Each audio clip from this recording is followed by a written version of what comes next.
The library is a community gathering place.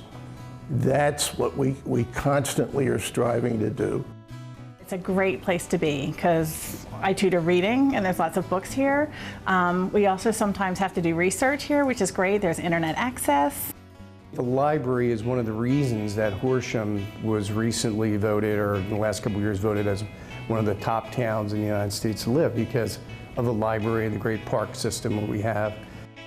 The library, which is 10 years old this November, has had a huge impact of our quality of life in Horsham. It is the hub of activity in the township.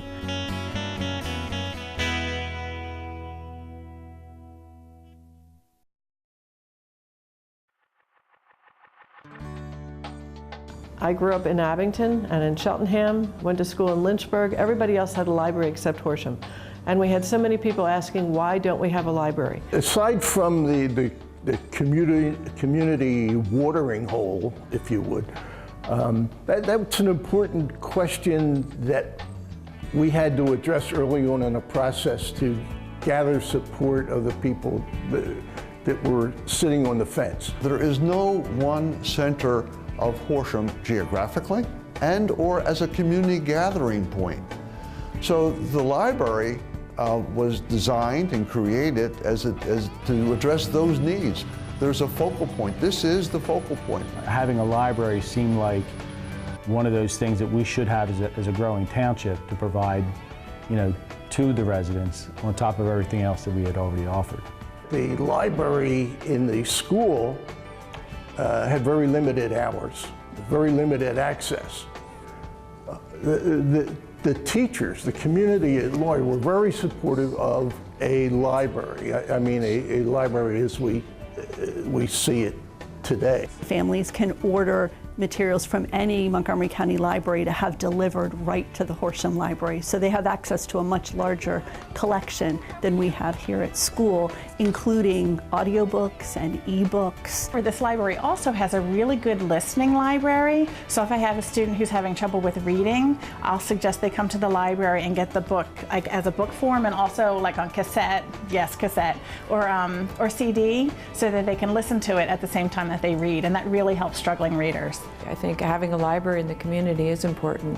And it's not just about the books, but the programs and kids. A lot of kids come and study here. They get to read. They experience a lot of different things. It's a safe place to go.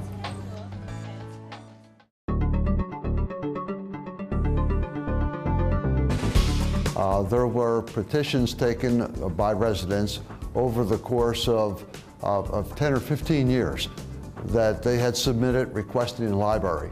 When we were putting an addition on the municipal building back in 1989, another petition was presented that asked for us to add space for a library. I came out to visit, to look at the space and to give Mr. McGee some idea of whether it would be suitable for a library. And I think at the time I told him it was a little too small for an independent library, but it might be operated as a branch of a larger library. And I even put together some cost figures, but the idea never progressed any further. Mary Deere, Bill Walker, and I sat down after a board meeting, and the idea of building a library in a township came up. And we asked Bill if he would bring it before the members of council and see if we could get some support. Around the time that I got elected to council, the ballot question for the library passed. So it was a project that I was interested in. And at the time, there was, I won't say skepticism, but there were a fairly large group of people in town that thought we really needed a library for all of the obvious reasons. But there was another group that thought, well, with the advent of the internet and things with schools and all of the other things, there might not be so much of a need for a library, and why should we spend tax dollars to build one? When you start talking about taxes, it brings out a lot of emotion. So there were many people, fortunately the minority, that were in fact a very strong negative. We got a lot of pushback initially, especially from seniors. And it was ironic because these were the people that I thought would use the library more frequently than others. And as it turns out, they do. I thought at that time that a lot of seniors would really benefit if they had somebody here at the library that could teach them about the internet, and we had computers here that they could access. And I also thought it would really help support, a blue ribbon school district to have a library where the students could come in and use it as a place to study. Fortunately, the referendum was passed after a lot of hard work by a lot of people. And next thing we knew was groundbreaking.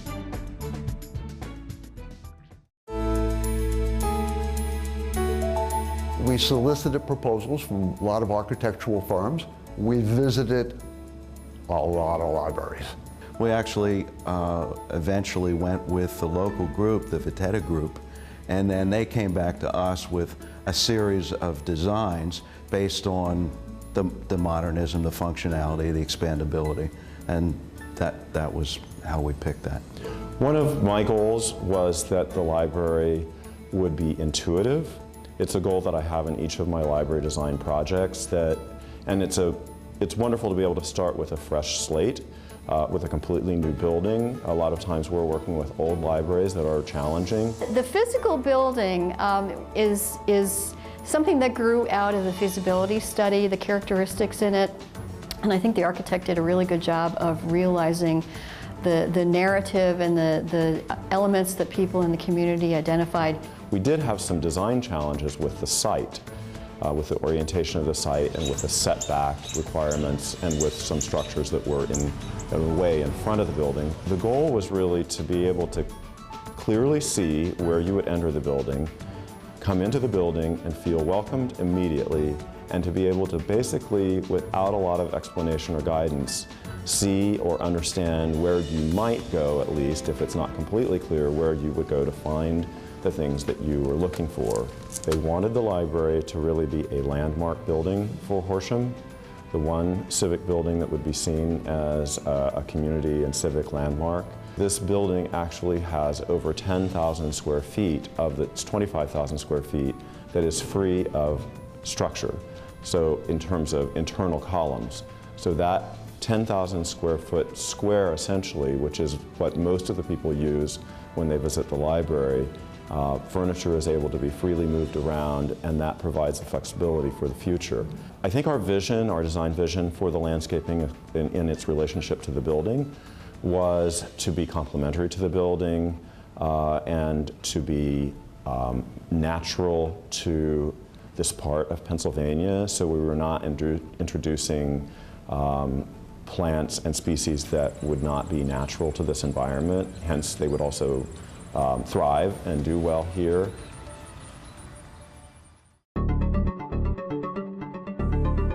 It's always a challenge to build the biggest and the best you can afford, but yet stay within budget. So, every piece of this, whether it was the shelving, whether it was the furniture, the flooring, the internal design of some of these things, we had to review each little piece to make sure it was everything we hoped it would be, but yet make sure we could afford it. So at the end of the day, we stayed within the budget that we were allotted. A lot of construction costs are always, you put it out, you get bids, and then there's a million changes. So you have to wrestle with that day in and day out, again, to make sure you get what you bought, but you still keep it within the budget that you're allotted. So they were the biggest challenges. But I think we got there. We wanted to get it done quick. We had a time frame. Of course, municipal governments have to go out to bid and deal with all those issues. But no major issues. It was for the most part, for a new building construction, it was pretty easy. This library was constructed with, I believe it was around 1% of change orders, which is extremely low.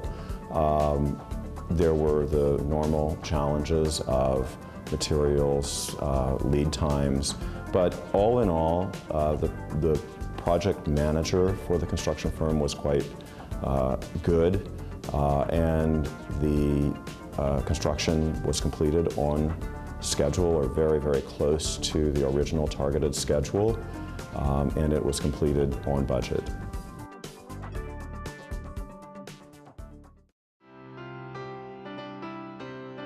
Hello everyone. On behalf of all the members of Horsham Council, I'd like to extend a warm welcome to our honored guests. We're delighted that you've taken the time from your busy schedule to participate in this ceremony, marking the grand opening of our library.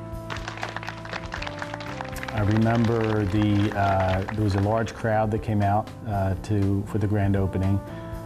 25,000 square foot building, which was just tremendous.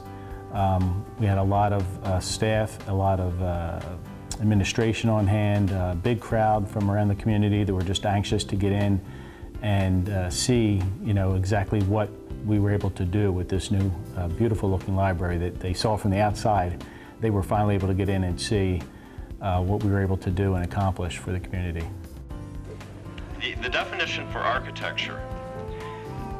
Noun, the profession of designing buildings and environments with consideration for their aesthetic effect. That's the first definition. Definition number 2, an architectural product or work. Definition number 3, the discipline dealing with the principles of design and construction and ornamentation of fine buildings. And I really liked this example, and with this I close. Architecture and eloquence are mixed arts whose end is sometimes beauty and sometimes use. Enjoy your library. It was a great celebration. It was wonderful to see this being the first time that there was a public library, or is a public library, in the township of Horsham in its over 300 years of existence. There was a lot of excitement, and there was, as I recall, a very good attendance. If it was only a building we were after, that would have been very easy to do. More important than the building, and indeed it is important, is the people that are going to be utilizing the services and the people that will be providing those services. I've had a lot of proud moments serving the residents of Horsham Township. One of the most frightening experiences I had was, gee, we just spent $6 million of their money. What could be worse than spending that money as if nobody showed up, if it didn't get used? So after the ribbon cutting ceremony, there were people lined up to get in after the ribbon cutting ceremony. So that was day one. I felt a sigh of relief. But as the days grew longer, or more time expanded, after a month, I mean, it was a given. Like, the issue was, what took us so long?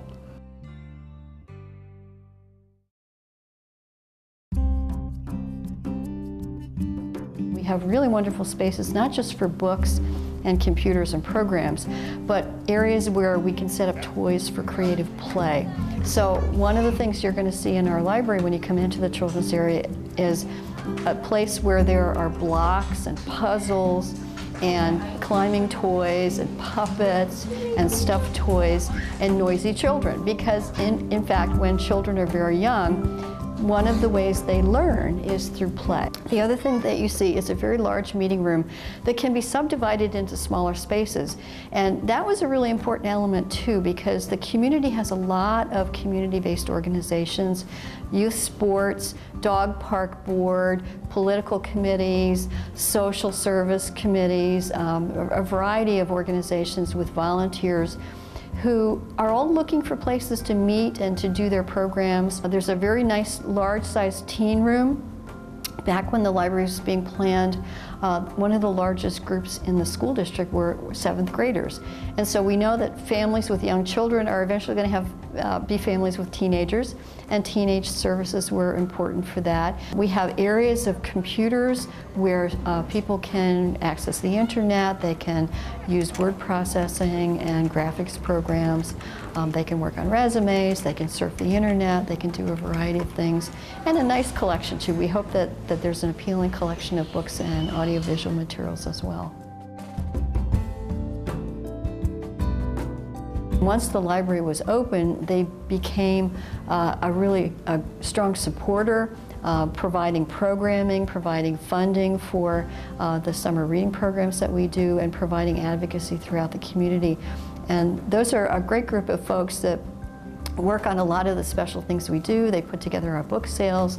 They put together a lot of our adult programming. We buy other things that they request,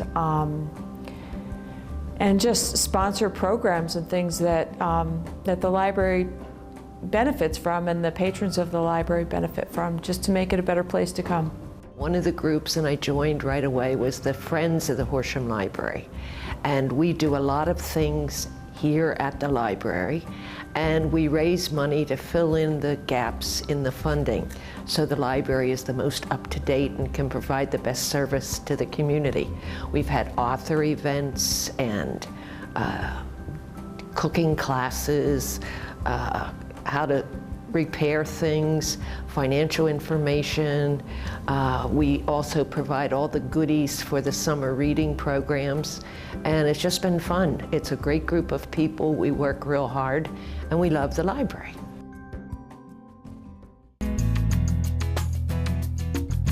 We have people coming from other townships that don't have libraries and other townships that do have libraries, because the contents here are phenomenal, the atmosphere is great, the staff is very friendly. Okay, well, we're fortunate to be neighbors with the Horsham Library, and our students and their families use the library frequently.